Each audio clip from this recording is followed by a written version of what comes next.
Today I'm here to talk to you about the principle of reciprocity.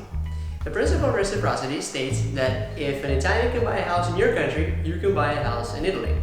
It sounds like a simple rule, right? But it's surprisingly hard to apply.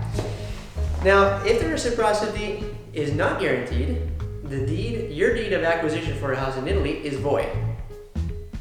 So, how do we know who can buy a house in Italy?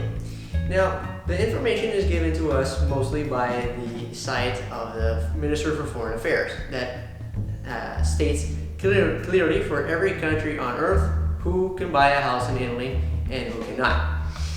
But for our experience that we've already had in the years that we've worked with foreign customers, we can tell you that there's no problem for French, German, Dutch, English, citizens of the United States of America, and Australia.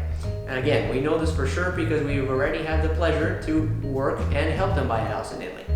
So, please feel free to tell us your nationality when you are going to come to us and ask us to buy a house so we can check for sure because we are experts in this field.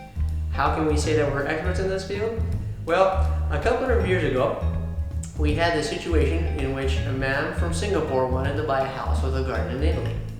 Now, we were not really sure if the condition of reciprocity was granted between Italy and Singapore, so we had to go check. We checked in the Minister of the Foreign Affairs, but we didn't find the results we were looking for.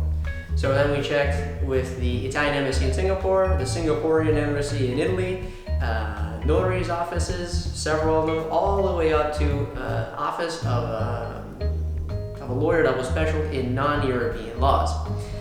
What we found out was that there's this ancient law in Singapore that states that a foreigner cannot buy latifundia in Singapore.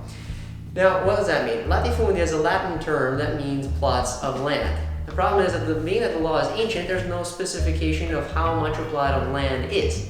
So, being that an Italian cannot buy a house with a plot of land or a plot of land by itself in Singapore, the man was not able to buy her house with a garden in Italy. I hope this video was helpful. I am Giovanni Comoli, and you can find me in the offices of the Orta Lodge building right next to the Albergo Orta in the main square of Orta San Giulio.